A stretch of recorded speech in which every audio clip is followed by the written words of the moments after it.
परत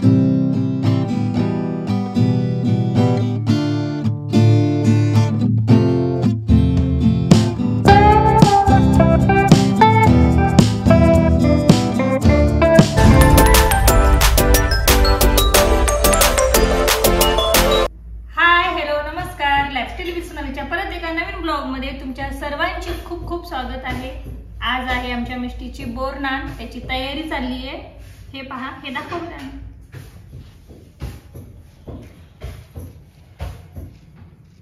कशी केली तयारी सांगा बरं। छान केली का नाही?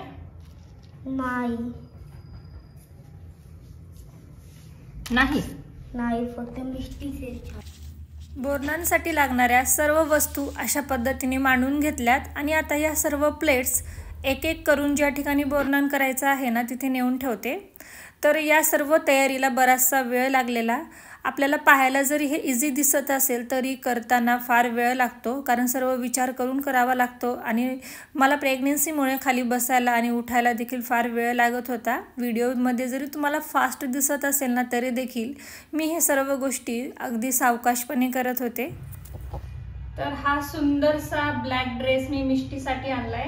तर हा खास कपडा घेऊन स्टिच केलेला आहे आणि यावरती छान मॅचिंग असं हेअर बेल्टही आहे। आता हा ड्रेस घातल्यावर पाहूया मिष्टी कशी दिसेल। खूप छान क्यूटच दिसणार आहे, कारण ड्रेस पण छान आहे आणि मिष्टी छानच आहे। या ठिकाणी सर्व वस्तू मांडून झाल्यानंतर आता सजावटीसाठी फुलं ठेवतीये। तर ताटाच्या भोवती व्हाईट कलरचे शेवंतीची फुलं ठेवली आहेत आणि काही गुलाबाची फुलं होती तर ताटाच्या मधोमध ठेवली आहे। आता आमच्या मिष्टीचे म्हणजेच अव्यानाच्या पहिल्या बोरनांची सर्व सजावट झाली आहे। कशी केली आहे तयारी कमेंटमध्ये नक्की कळवा।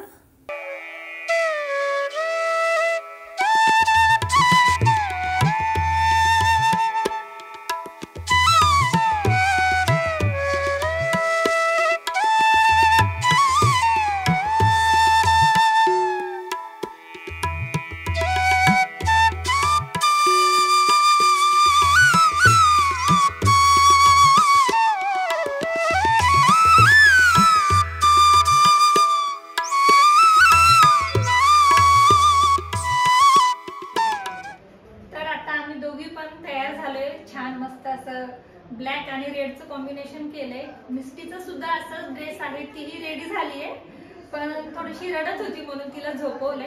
एक 10-15 मिनिटं झोपल्यानंतर ती फ्रेश होईल आणि त्यानंतर मग आपण तिची बोरनान करूया। आमच्या दोघींनंतर आता आमची मिष्टीही रेडी झाली आहे। सुंदरसा ड्रेस, हलव्याचे दागिने आणि तिची मम्मी तिला काजळ लावतीये। कुणाची नजर नको लागायला। खरंच खूप गोड दिसते आज मिष्टी। मिष्टू इकडे पहा, वाईट रे, छान छान। कॅमेरा लावले हसणार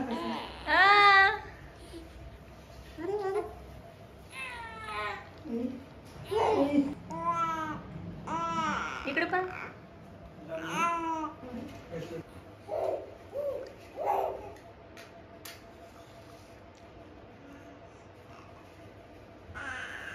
चला आता आपण मिष्टीचे बोरनान करून घेऊयात।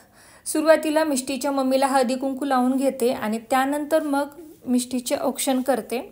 तर आज मी, माझी आई, मिष्टीची मम्मी, माझ्या मामाची मुलगी आणि आमच्या शेजारच्या काकू अशा 5 जणींनी मिळून मिष्टीचं औक्षण केलं आहे। कारण आज आहे 22 जानेवारी, खूप शुभ दिवस आहे। आजच श्रीराम प्राणप्रतिष्ठेचा शुभ दिवस आहे। सर्वत्र मोठा उत्साह आहे। सर्वांच्या घरी रामलल्लाच्या पूजेची जोरात तयारी सुरू आहे, म्हणून आम्ही आमच्या घरच्या घरीच हा प्रोग्राम ठेवलेला आहे। तर बोरनान घालता घालता आपण याबद्दलची थोडीशी माहिती देखील घेऊयात की बोरनान का घातले जाते। मकर संक्रांत आली की लहान मुलांना बोरनान घालतात। लहान मुलापासून ते अगदी 5 वर्षाच्या मुलापर्यंत बोरनान घातले जाते। कोणी 1 वेळा, तर कोणी 3 वेळा, तर कोणी पूर्ण 5 वेळा हे बोरनान घालतात। तर बोरनान का करायचे त्याबद्दलची एक आख्यायिका आहे। करी नावाचा एक राक्षस होता। त्या करी राक्षसाची वाईट दृष्टी आणि वाईट विचार मुलांवर पडू नये त्यासाठी सर्वात आधी हे कृष्णावर केले गेले। त्यानंतर ही प्रथाच पडली आणि तेव्हापासून बोरनान घातले जाते।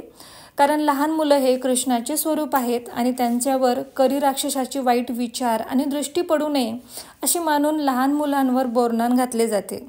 तसे शास्त्राप्रमाणे बघितलं तर या कालावधीत वातावरणात अनेक बदल होत असतात. लहान मुलांना या बदलत्या ऋतूची बाधा होऊ नये म्हणून या काळात मिळणारी फळे मुलांनी खावी म्हणून त्यांना मज्जा म्हणून अशा प्रकारे वेचून खाण्याची संधी दिली जाते.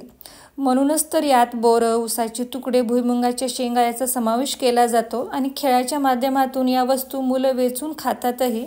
त्यामुळे पुढील वातावरणासाठी त्यांचे शरीर सदृढ बनते असे शास्त्रीय कारण यामागे आहे.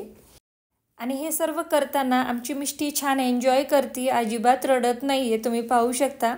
आता ती फक्त 3.5 महिन्याची आहे तरीसुद्धा तिला समजतं की आपला फोटो काढतायत, व्हिडिओ काढतायत. तिच्यासमोर मोबाईल पकडला ना की ती खूप छान क्यूट स्माईल देते आणि मोबाईलकडेच पाहत असते. तर आमच्या मिष्टीचे हे बोरनान तुम्हाला कसे वाटले? व्हिडिओ आवडला असेल तर लाईक, शेअर आणि चॅनलला सबस्क्राईब करा असे छान छान व्हिडिओज पाहण्यासाठी. आजचा व्हिडिओ पाहिला त्याबद्दल धन्यवाद. भेटूयात लवकरच अजून एका अशा छानशा व्हिडिओमध्ये. तोपर्यंत बाय.